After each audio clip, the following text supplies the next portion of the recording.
Day number 2 saw no shortage of upsets and surprises in the round of 8 as Poland, Canada and South Korea were able to bag their spot in the round of 4. But Mexico had a bit of a harder time and was able to scrape by as well as we join things here for the Intel Extreme Masters. Overall, 4 nations were able to rise to the round of 4, but only 1 will stand tall today. The stakes are high and the pressure is very much real. Welcome, ladies and gentlemen, as we get things good to go here. And overall, 1 champion will arise right here at the Intel Extreme Masters, PyeongChang.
Emotions riding high here at the Intel Extreme Masters PyeongChang as we started with 18 players. Now we've broken it down to just 4. 1 player will be crowned our champion moving forwards today. Welcome, ladies and gentlemen, to the analysis desk as well as the studio here, as I am joined to my left-hand side here by Artosis and Tasteless once again. So far, boys, what we've had from our last 2 days was a day number 1 that was kind of very expected, very methodical.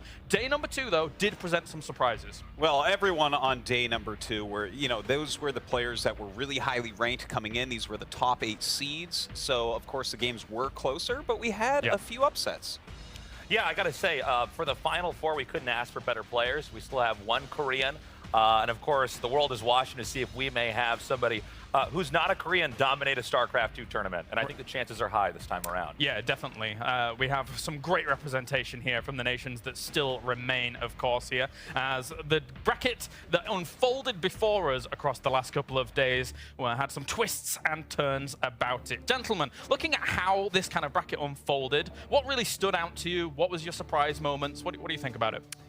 You know, I was pretty surprised that Bly and Special was so close. Bly really brought out some great strategies there and kind of surprised Special. I thought that would be the most one-sided series of the day, but it was actually the closest.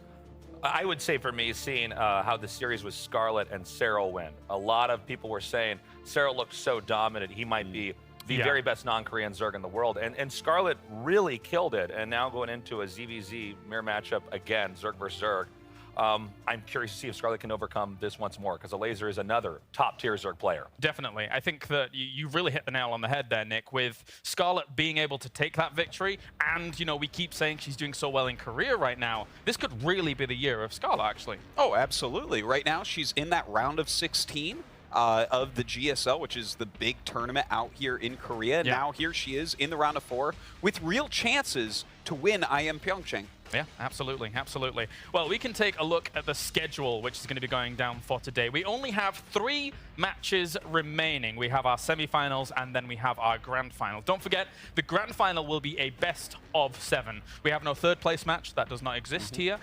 So the third and fourth place finishers will always take the same amount of money home. And that first place finisher will be taking away $50,000 of that $150,000 prize pool. So that's a big chunk of money with a lot of potential to kind of move you forward here, Nick.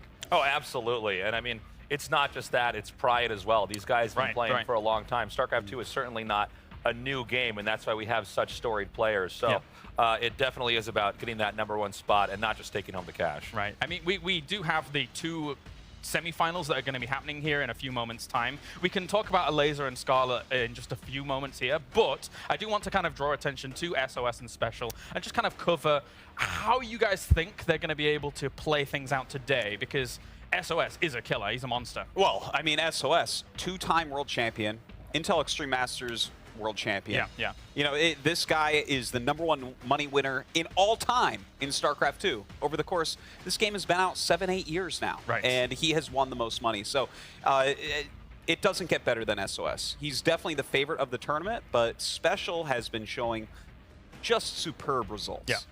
I would also say, if we look at the previous match that Special had versus Bly, it was close, and Bly, the games he did manage to win, they were very aggressive and unorthodox games. And although I think Special is a awesome standard, straight down the middle, orthodox StarCraft player, SOS is pretty crazy. He does all sorts of wild strategies, so I'm curious to see if that's going to be employed here in this best of 5. And also, we'll talk about it a little bit more later when we get to their match, but Special did visibly tweet that he was practicing alongside some of the very best players in the world last night to try and topple the Titan that is SOS, which we will get to when we get to that semi-final, of course. But for now, we are going to talk about our first series of the day, as we have 2 of the utmost premium Zergs in the entire scene. Elazer, a previous WCS circuit champion here, risen through the ranks over the last 2 years, found himself a brilliant position in the international scene, and he's going to go up against the Queen of Blades herself, Scarlett, a player that, as we just said before, Nick and Dan, is potentially going to have her year.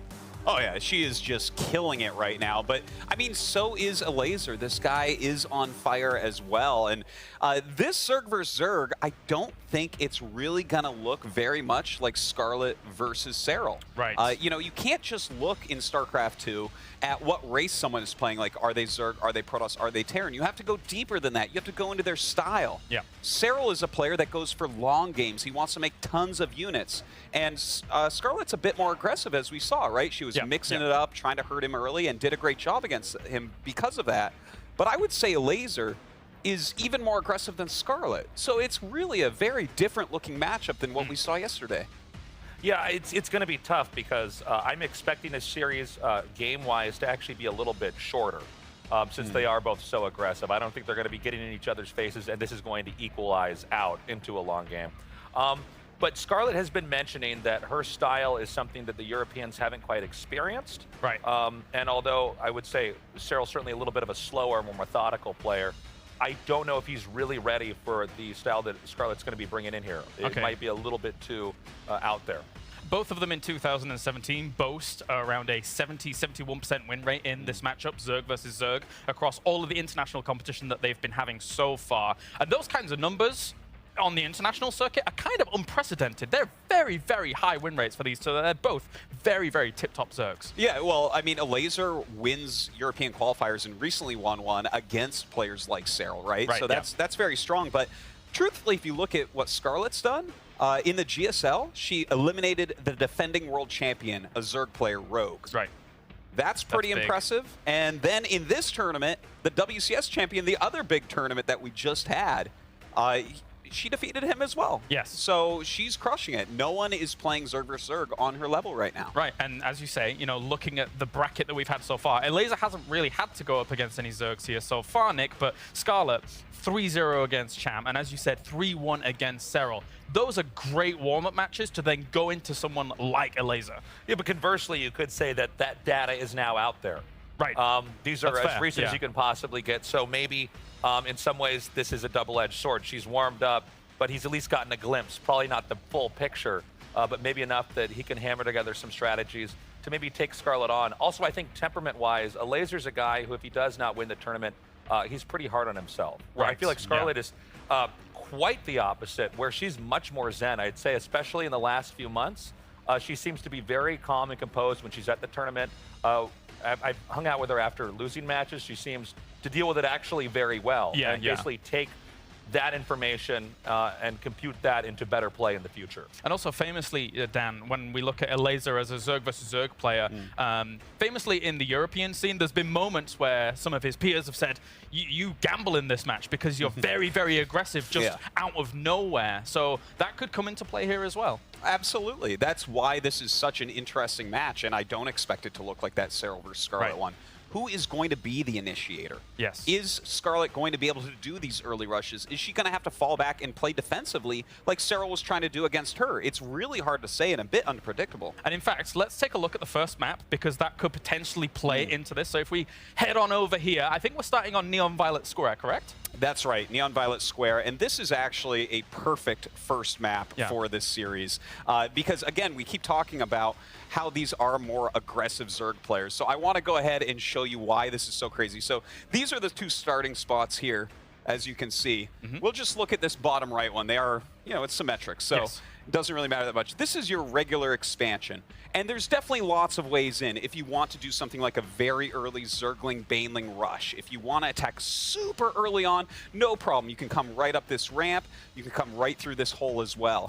This won't be fully defended. You know, you won't be able to get defensive structures here right away.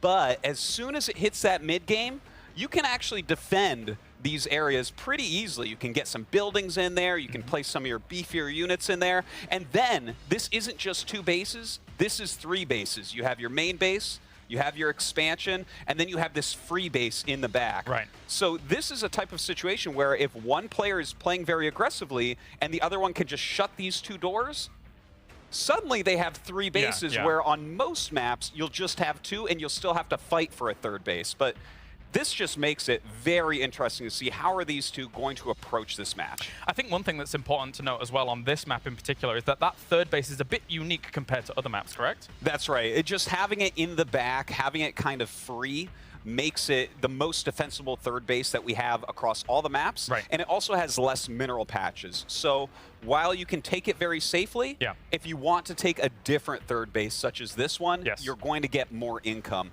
But it's a bit more dangerous. There's a lot more attack paths that you can get into that one with. Definitely. Thank you very much, Artosis, for that breakdown of our first map here. As I'm going to introduce us to our commentary team for the first map, first game even, I should say, of the day. Not just one map. We'll keep you for the whole series, guys. I'm feeling generous today. We do have Pig and Todd joining us here for this Zerg versus Zerg. Gentlemen, Elazer going up against Serral. That's a big fixture with an intercontinental twist. This is such a cool match, you know, both very aggressive and stylistic Zerg players, and a great way to start off the semifinals here. Canada versus Poland. I know I'm exceptionally excited to see what both players bring to the table. Yeah, and Todd, you being from Europe, you get to cast a lot of ZVZ, very high quality Zerg versus Zerg. Oh, definitely. It's such a good clash here between 2 regions that we love to see go up against one another. And stylistically, I mean, you guys on the desk talked about it best. They are very unpredictable and aggressive, so I think we should expect fireworks and some potential fast games. Even though it's possible they could play some longer ones, I feel like we're going to get right into the action. There's not going to be a boring moment in these games. Yeah, definitely. And in fact, I think a lot of people out there, it was a little bit of a surprise that Scarlett was able to take out the WCS Circuit champion in Serral just in the previous round. That was a big result for her. Absolutely. Serral came in as one of the big favorites for this event. And then to take him out, that's a big surprise. But it also shows Scarlett's recent form. I mean, looking at the head-to-head, that was up on screen just before, and it said, hey, Elazer's gotten the better of her roughly doubly as much as she's taken him down over the last couple of years. But really, that's Scarlett when she wasn't necessarily in the form where she's at right now. Right. Where she's at, I mean, we talked about the 3-0 versus Cham. We talked about her taking down the world champion in GSL. She is in the best form she's been in a long time. It's going to be a big challenge for Elazer. Difficult to predict who's going to be the aggressor, really. Yeah, I mean, there might even be a case where they both go for a plan that they made beforehand, and they just happen to try and see which plan was better, where they both were going very aggressive. Scarlett's experience, though, I would say gives her a great advantage in this kind of series, even though she's been around for longer and, like, you know, all the hype is on the young guns like Elazer. Yep. Scarlett, having played in so many tournaments for so long, is, I feel, what helped her do so well against somebody like Cyril, in my opinion. All right, well, thank you very much, gentlemen. Time to head into the round of 4. Elazer goes up against Scarlett.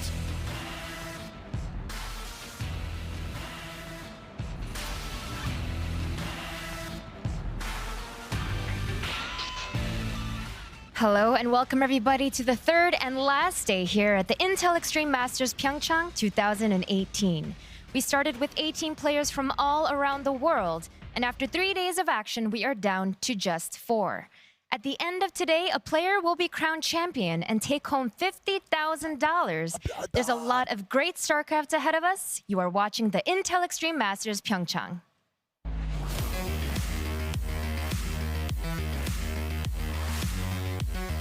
All right, it's time for the semifinals to get underway. Canada versus Poland here in this semifinal match. The winner will go on to the grand finals of the Intel Extreme Masters PyeongChang. Two of the absolute best Zerg players in the world. And definitely not the type of Zerg players to just gonna sit back, take it easy, try and drone up, especially not in this matchup. So we can expect a lot of action out of this one. Who's gonna be the first player to strike here? That's going to be the big question heading into that map number 1. That seems to be what we're all asking, isn't it? They're both aggressive players. Neither of these are the type to just sit back and rely on execution alone. There's going to be a lot of strategy. And of course, that is always the case, but especially in the mirror matchups, when two Zerg players face off, they have this exact same toolkit, the same units, the same army. Everything potentially could be the same, but with these two players and their problem-solving abilities, no doubt we're going to see huge variance in the styles and strategies that they bring to play. And it seems almost as if they both would rather play against a safer player like Cyril, you know, who's in his own way very, very good at his own style, but would rather kind of, you know, sit back, play it a little bit more standard, not necessarily get in a slugfest or bloodbath early on, and take things slower and just gonna be the defender, whereas they can be the aggressor. Now it's like aggressor against aggressor, with potential for some crazy builds as well in there. Both of these players, they love to be aggressive with the most aggressive builds that you can out there at times, with some all-ins, what we call all-ins, which is a build that you do when you stay very low on economy usually, make a whole bunch of units and go for an attack that either works and wins you the game or fails and then you've lost. Put all the cards on the table, right? Exactly. Just put everything in on that one move, and I definitely think there's going to be a little bit of feeling out with these two players going into the early matches. They've both said, you know what? This isn't going to be as predictable. I don't know exactly what my opponent's going to throw at me. So no doubt both players are going to be feeling out what they're facing off against and adjusting throughout the series, and how that strategy evolves is one of the most fascinating aspects of StarCraft. That is why we have a best-of-5 series here. It is the first player to get 3 wins that does manage to take it down. So there's a lot of chances to adapt and try and outplay and outsmart your opponent. And there's this very interesting dynamic as well, where Elazer, so far in this tournament, he's played against 2 Protoss players, whereas Scarlett, she has played against 2 Zerg players. She played against Cham from Mexico, won 3-0. And she played against Cyril from Finland, won with a 3-1. She's only lost 1 single map in 2 best-of-5s. She looked very impressive, but on the other hand, there is content out there that Elazer could study from. In particular from her match yesterday against Cyril, that I think was extremely, not just impressive, but also kind of revelating on how she likes to play currently. So that's definitely one thing to keep in mind. Remember, like, she mixed in a lot of different builds with some mutas, being open with quite a bit of aggression. Like, I would say, though, a good balance of aggression to knowing when to kind of slow down and build up her economy and take the game further into the mid-game. Every pro player can only have so many decks in their card. You know, it's not just about knowing the strategy, but it's about having the practice and the ability to execute it under pressure. And you're only going to have so many of these sneaky strategies you can pull out. So definitely a lot of those have been shown from Scarlett. She's going to need to make some clever adjustments to keep Elazer guessing. Of course, chasing her first ever international victory. Scarlett, I mean, it's a surprise to a lot of the fans when they think about it because she's been in so many finals, in so many semifinals, but she's never sealed the deal outside of America. She's won a few, you know, North American championships, but she's been so close and just hasn't quite been able to finish it off. But now with this form, I honestly feel like this is the best chance she's had in at least a couple of years to finally get that championship up on the board. Absolutely, just 2 matches away here from a potential victory. But first, she's gonna have to go through the very scary Elazer. All right, we are going to be launching into this series here. And up here in the top left-hand side of Neon Violet Square, in the blue, it is Elazer.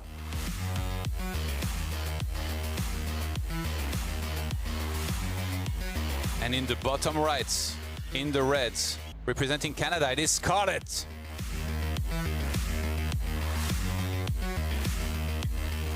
Interestingly, in those map vetoes, it was Scarlett that actually took out Biogenesis, the small rush map that we like to call it in the map pool. And it was in fact Elazer who took out the more standard, I believe it was Backwater. So it is going to be interesting to see Scarlett here going out for this fast hatchery. Both players just wanting to go for their economic opening on such a large map. That's the safe way to play out the opening stages, but from there, the strategy is going to unravel in many different paths. Would you say Elazer was the more aggressive player in the map veto? I think so. I think, you know, Elazer's the kind of guy who says, nah, you're going to get rid of that map. I'm going to save my veto. And speaking of aggression, you know, there's aggression where you're attacking your opponent, and then there's the opposite side of the spectrum, which we like to almost call aggressive greed. And that's exactly what we just saw from Elazer on his first-person view. We are watching from his camera. And he's actually going for 3 hatcheries before spawning pool. So he's taking 3 bases at the very start of the game with 0 defense. And he is banking on Scarlett not scouting early enough and not playing aggressively enough to punish it. And so far, it's looking good for him. I don't think Scarlett has any way to punish this just yet. Yeah, you would have to know in advance, which is obviously not possible. So obviously an overload will fly nearby, in which case Scarlett will realize what's happening. And then from there, she can decide whether she wants to play very aggressive or very passive. That's usually the 2 main ways you would want to deal with a gold base. I think her Overlord spotted it. It has gone right over the hatchery. Yeah. So Scarlett does know what she's facing off against, and the ball's in her court. She's got Zergling speed on the way, so she's gone for a more traditional path. That's going to give her fast, aggressive units on the map earlier than Elazer, but she's going to have a very narrow window to put some sort of hurt on Elazer. If she doesn't get over there and damage him in some way, he is going to run away with the economy. Not only is it 3 bases very quickly, but the third is a gold base. Those minerals mine much faster. It's a high-risk, high-reward choice from Elazer. She's got to do something about it. Yeah, for those of you guys not necessarily familiar with the gold base and how it works, it's basically boosts your income a lot more. You mine more minerals of every single trip that you go into there with the drone that then comes back. So your economy takes a boost in the first place, but also that base mines out quicker than a regular mineral, which are the blue patches on every other base. So sometimes when you do that, you're trying to trigger a reaction from the opponent, which actually yesterday, Elazer did the same thing when he played against Zest. He took the gold base, he provoked a reaction from Zest, which was to be greedy in his own way. And then what did Elazer do? Make a ton of units and attack. Something similar could be in the cards here, or could be in the plans if he thought that he might be able to surprise Scarlett trying to be greedy on her side of the map. And Scarlett didn't actually go for the safer Pocket expansion, by the way, which Artosis greatly talked about during the pregame. She didn't go for that one base down there. She went for the other one, which is a lot more attackable. I mean, look how close this base is from here to the gold base of Elazer. Like, units would get there very, very fast if Elazer was to launch an assault on this base. Neither player blinking right now. Scarlett not actually going for any aggression until now. She's sneaking a few Zerglings around this north side. I think we might see some sneaky Banelings morph. She's hidden these out of Elazer's vision, and she's going to try and run those into that worker line and take out those drones on the gold base. Could be a good surprise maneuver, but Elazer already posturing on the front. He's starting to morph his own Banelings. He is looking to launch an assault on Scarlett's third base. I guess it's good for Elazer that he has an overlord nearby to spot this at the top, but he's going to need units there to properly defend against Banelings, because it's not just 2, it's 4 Banelings. He reacts very quickly. He needs a couple units there, maybe some Zerglings to try and start an attack. This guy's great detonation here from Elazer. Can he get the hatchery?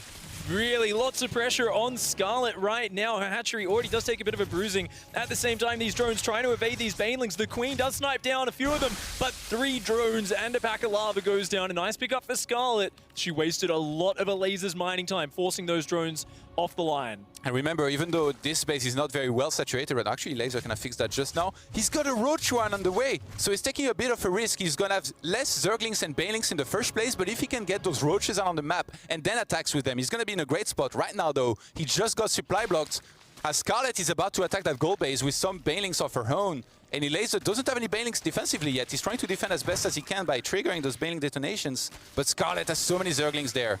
That is a ton of Zerglings for Scarlett, but she's got to do something soon. The roaches are starting to spill out right now. Her own roach warren just starting. It is way behind, but she's got the Zergling momentum on the map. She's looking to rotate around the south side, and if she can counterattack where the roaches and Banelings aren't, she might find an opening.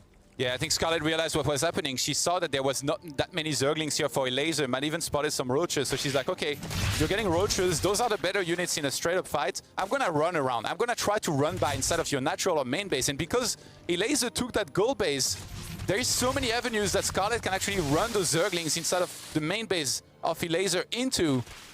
And there's no Banelings left over there. Those links could do a lot. Nice snipes there from Scarlett. She took down the Banelings with just a few of her own Zerglings, and with that explosive damage gone, she's able to jump in and start damaging the economy. Many, many drones going down, catching a few roaches as well. He's trying to go back right now, but he's going to take a very long time walking back on his side of the map. He chose to try and pull back Scarlett. We talked about aggression. She's the one being truly aggressive right now, and she's doing so much damage.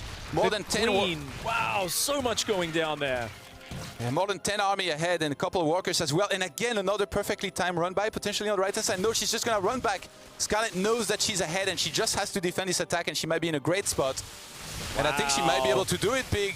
Very nice play here from Scarlett, using the mobility and the fact that Elazer's base is so far out of the map. She's going to ravage the third base. It looks like she's defending the front at the same time, winning in 3 locations at once. Scarlett with an impressive victory in game number 1.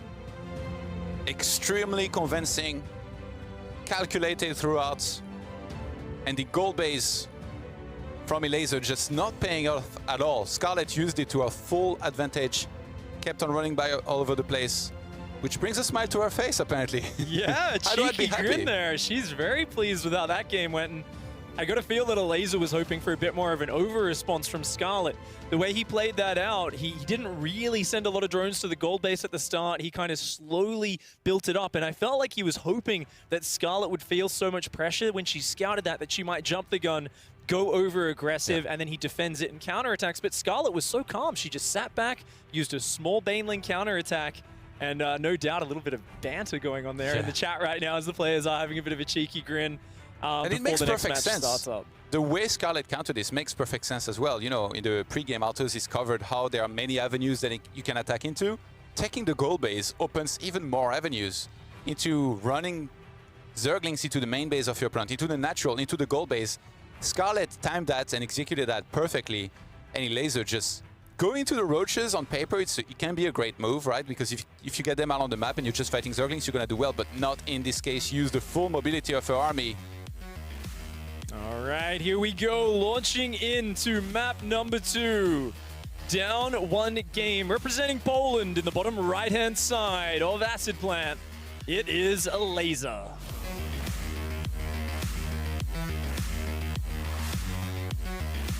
His opponent in the top right-hand side of the map, it is the Queen of Blades, it is Scarlett. The focus has just been rock solid from Scarlett. She has had precision focus no matter what comes her way. And this is a great start for her in this semi-final. She seems to really be finding her legs recently. You know, it was just a few months ago where Scarlett was a little bit disenchanted with the Zerg versus Zerg matchup. She'd actually do something which very few pro players do, where she'd actually swap race when she was playing this match in a tournament and play Protoss against Zerg. And while she had some success with it, it was a little bit mixed. But recently, she said, look, I'm sticking to my main race. I'm going hardcore with this, and I'm grinding out this weak spot. I know Zerg versus Zerg is my weakness. I'm going to focus on it. I'm going to improve on it. And now she's starting to reap the rewards of that hard practice. Oh, definitely, yeah. And again, a very convincing first map. Let's see if Scarlett can keep up with that. We're on a very different map this time around. It's Acid Plants. But on most of the maps, actually every single map in the map pool is a two-players map. Almost always is the third base a difficult one to take. Only on the previous map was, you know, it can be an easier one with the pocket expansion that you get, but that didn't even come into play. In fact, we had a gold base and the outer one that was taken on the other hand by Scarlett. So things could get interesting, and definitely a little bit more of a standard map here, I think, with this one. Yeah, I think this map really only becomes crazy once you get to the fourth base onwards, so quite a bit later. But to start out, already an incredibly fast evolution chamber from Elazer. I think we might be seeing a super fast carapace or melee upgrade, so gonna boost the power of his Zerglings. But this comes at the cost of delaying his Zergling speed upgrade. We can see that the Zergling speed is already underway for Scarlett, so she's going to have the mobility. She's doing the more standard option. That gives you scouting, the ability to be aggressive as well as defensive.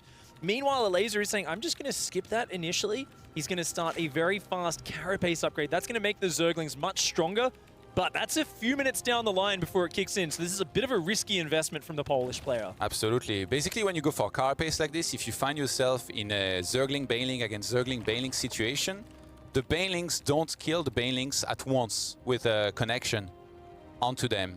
So then you can start winning those fights in a very one-sided way, which usually means you can overwhelm the opponent completely. Then again, it also comes into play later because that carapace applies to every single ground unit of Zerg. So for the Roaches, it could be useful as well. So definitely one of the nice things you can do, but it is an investment, which means you will get less economy or units to fight with in the start of the game. Yeah, we are now seeing that carapace getting very close to done. Lots of queens are building. No Zergling speed started just yet for Elazer. A little bit uncharacteristic. I think he might have actually forgotten it here. Every now and then a player does think they've started. There we go. It does kick in now. A little bit later than we expected. That's not going to be done until after 5 minutes. So a very late Zergling speed from the Polish player. Meanwhile, Scarlett, she doesn't have any idea this is going down. All she knows right now is that there's no third base, and she's got to be scratching her head saying, where is your third base? What are you up to right now? Elazer was hit by a bit of a supply block, didn't last very long, and he starts 14 Zerglings immediately. So because speed will take a while to finish, I'm guessing he's going to hide these away from the vision of Scarlett, which unless he runs some Zerglings inside of the base of Elazer, shouldn't be able to see this. Then run across the map and try to be aggressive with quite a few links, despite probably going into drones here eventually and starting a lair right now, where Scarlett starts the Roach Warren. She's only got 2 Banelings on the defense. She's building 4 more Zerglings. The way to defend this is to mass out a ton of Banelings. I think she's seen the Zerglings maybe with her Overlord. I'm not 100% sure. They're kind of out on the map right now. She's definitely spotted it now. Yeah. She knows what she's up against. She's adding more Zerglings. She's making more Banelings for safety. Elazer, his hand has been shown a bit early, and I think he's a little bit surprised by how late his Zergling speed is, because this is definitely much later in the game than he would like. He's going to push across both sides at once. Looks like he's going to try and hit the third and run into the natural or the main base at the same time. Yeah, Elazer is quite a few walkers behind here. His economy is not as good as Scarlett, so he needs to do some sort of economic damage. He needs to get something going for himself here. In this game, the Baneling's not in position just yet on the wall at the natural, but Lings were, so they're not going to be able to get in just yet. And Scarlett, looking very good defensively so far, hiding a Spine Crawler, making even more links right now, and potentially going to Roaches here very, very soon. I love this choice from Scarlett to not jump the gun into the Roach production. We saw in that last game Elazer rushing into the Roaches, and while they're great in head-to-head fights against such a large number of Zerglings, the Zerglings are just too fast. The Roaches aren't going to be good until a little bit later in the game, and we do now see both players starting to get those upgrades and that Roach production started up. Yeah, Elazer teched much quicker to a lair, so his Glial Reconstitution, which is the speed of the Roaches, is going to finish much earlier than of Scarlett's, which can come into play heavily if Scarlett were to move across the map and then gets caught there, because then Elazer could just chase her down and kill a lot of units. He's also going to get across the map very fast if he wants to go for an attack. And right now, he's only making units on 40 drones, so he's definitely going to be attacking. Keep an eye on that army number down there. It's 58 right now to 34. So Elazer's going to have a lot more. But by the time he crosses the map, Scarlett is supposed to kind of catch up on these numbers. And remember, the reinforcements come out on her side of the map as well. So that's going to be our best shot at trying to defend. That defensive advantage can definitely make up for this sort of deficit, but already Elazer finding damage with these Zerglings. Does take out a Queen, pulling Scarlett left and right. Scarlett has gone so far ahead in the drone count. Even though she should be able to get back up in a normal situation, that's a 20 worker lead. This is massive. She has to hang on right now. She's going to have to pull her Queens to the front. She's got a Spine Crawler in position, but the upgrades are already done. Elazer is going to try and push through. The angling, though, looking good for Scarlett. Yeah, Scarlett threatening in the first place, trying to force that army back for a little bit. She might have to pull out of this fight for a little bit there while regrouping with the reinforcements, but actually doesn't even do that. Just kind of stands on top of this ramp to let the Spine do as much damage as possible, whereas Elazer, it feels like he's doing slightly better in this fight right now, but remember, his reinforcements are going to take longer to get across the map. He's got to break her here. That's the thing. Just doing slightly better in this fight isn't enough, but now it looks like he's breaking through the lines. Scarlett did not pull drones into the fight. She needed to pull a few of these drones to help buffer, but she didn't do it. She thought she could hold on, and I think that may have been an overestimation of her position, because now the Ravagers and Roaches are on top of the production. Scarlett's trying to get a force together, but these units are getting picked off a few at a time. It's going to be just a little bit too much, and the Polish player equalizes. Forces the Canadian to type good game, and it's tied up 1-1. Reinforcements were too slow to get there. Queens perhaps needed to reinforce a little bit as well. And when you 20 drones ahead, you can pull your drones, tank with some of your walkers, because you got so many more anyway. Yep. And make sure that they help your army actually win the fight, in which case, if Scarlett had done that and lost 15 drones, then she still would have been like around 5 ahead and in a pretty good spot. So all of a sudden, Elazer does, I almost want to say what he does best, which would sound a little bit weird considering what he does best. He's just kind of win StarCraft games, but a roachling attack and being aggressive and just collecting a win. That's what we've seen this guy do so many times, and he does it yet again. Yeah, precision timing, as always, comes in there, and I think definitely Scarlett realizing after that game just how much Elazer committed to that attack. Oh, it's always the moment when you realize your opponent's tipped over your defense that you say, wow, he actually must have had so many less drones than me. And Scarlett, of course, playing with incomplete information.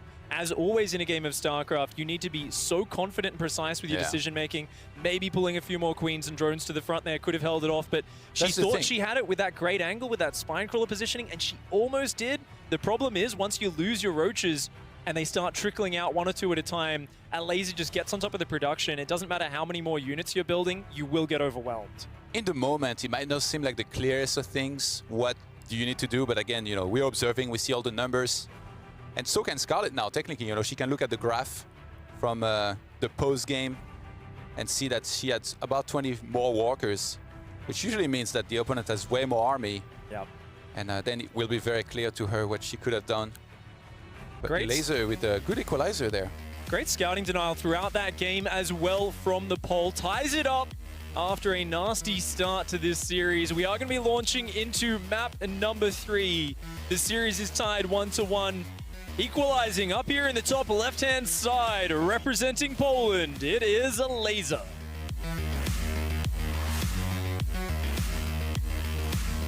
And in the bottom right, playing Zerg as well, in the red, it is Canada's Scarlett.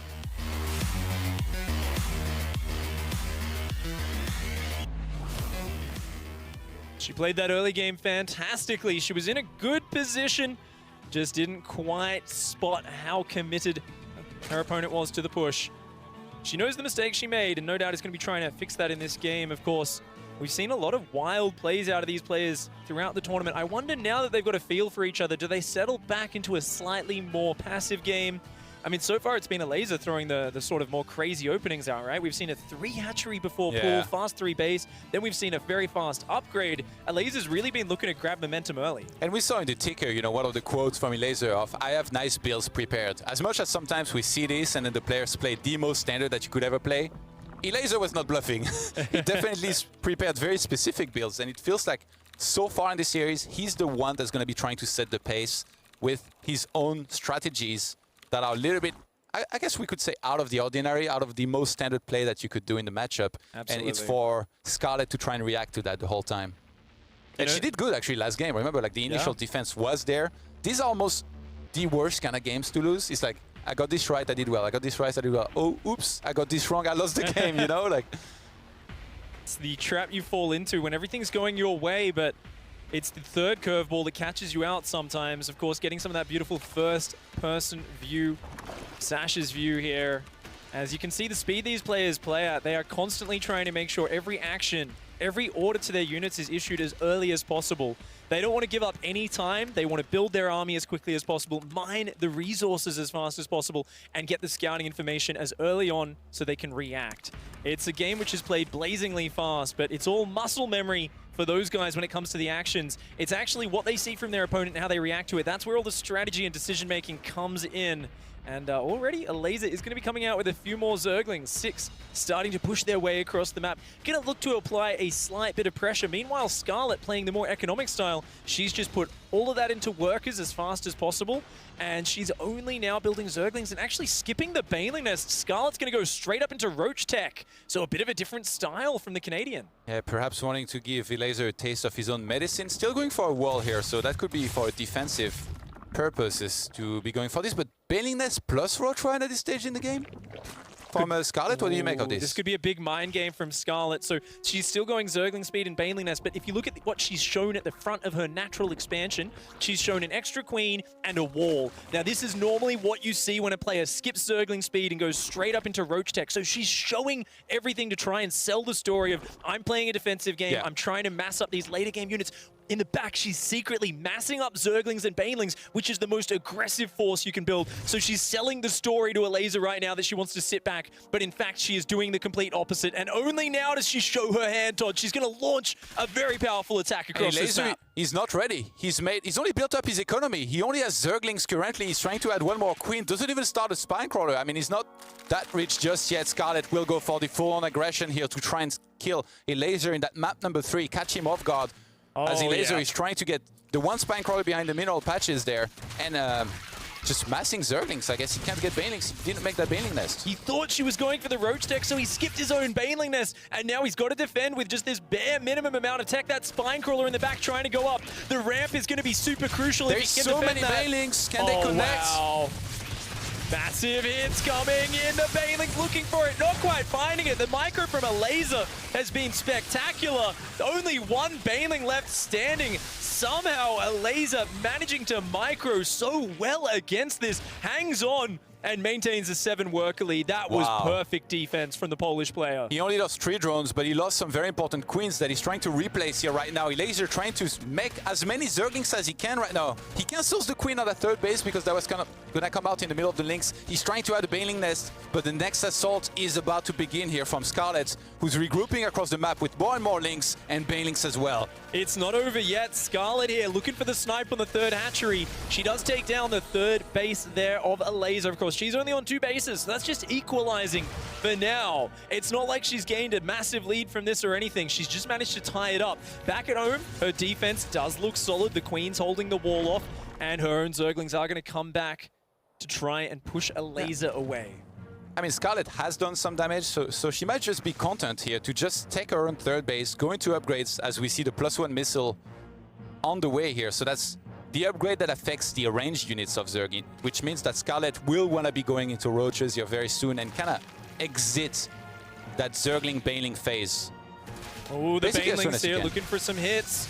But Elazer's micro so good once again. Is he going to be able to save the hatchery, though? I don't think so. Looks like that 3rd hatchery goes down. Doesn't even get cancelled. A lot of money lost there for Elazer, but he's looking for damage on the counter-attack. Already takes down 2 queens. The Zerglings of Scarlett do come back, though, and defend the workers. You know, in the pregame when I said they were going to be fireworks, I couldn't have been more right. These players fighting non-stop all over the place, trying to outdo each other with the most basic units in the matchup here, Zergling and Banelings, but now the Roach phase is going to begin here for Scarlett, whereas Elazer, he starts +1 melee. He he's doesn't already want to got- play with roaches. He's already got Carapace as well, so this is like a massive commitment to the Ling Bane stage. 34 workers only. He's got to do some damage here with more Banelings coming out to add to the Roach composition from Scarlett. Scarlett has a much stronger army in the front-on fight. Elazer has to use his mobility. If he just bashes his head against this defense, he will come out the worse for wear. It's almost as if Elazer's pride was hurt here with that original attack in the game. He's like, oh, you want to be attacking, do you now? I'm the one who does the attacks in this matchup. Starts going into a lot of Zerglings. He actually cancels. He changed his mind. I think he realized that was not going to work out. As he was getting melee, he saw a lot, I mean, what was starting to be a lot of roaches, and he's like, okay, that's not going to work. And I think that's right, to be honest. Like, I think he was looking scary. I was looking at the numbers and the production. I was looking at his supply. And I don't think that a Massling style would work here against a lot of roaches from I got to Scarlett. agree with you there, Todd. Scarlett's not the kind of player to underinvest in Banelings, and with that explosive support there on the Roaches, it's just an army which Zerglings cannot defeat. So Scarlett's defense has been splendid so far, and we see her just launch ahead in that worker count. She's up at almost 60 workers against just the 45 of Elazer. It is a massive lead that she's steadily built for herself in this game. You know, the surprise aggression, it didn't get the damage at first, but then she got the third. She defended all of Elazer's counterattacks. Getting that follow-up cancel on the third, I mean, that was huge.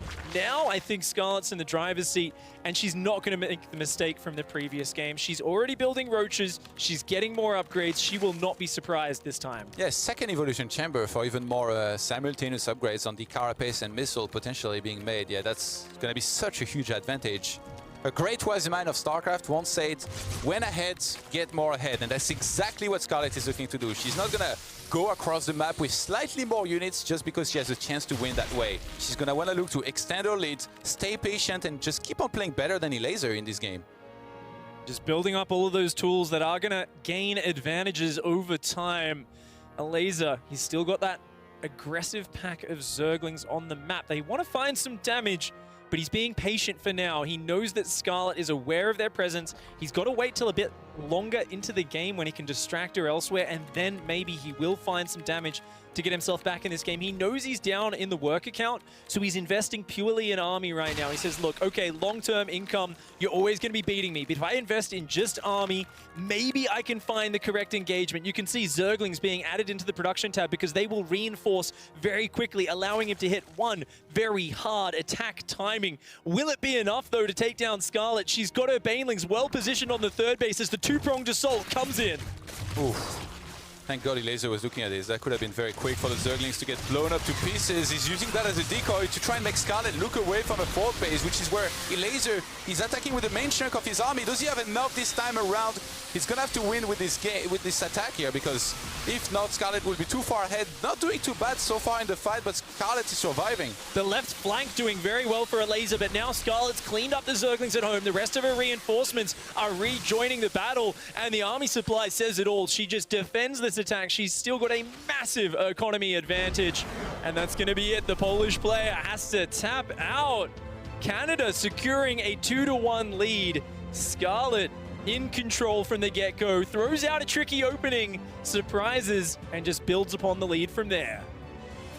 Scarlett was completely ready for this attack coming. It might have seemed like she made a lot of drones, but she had enough units as well. Just like that, she will be up to 1. We're going to be heading to a break, guys, before we return with the rest of the series. So see you guys right after this.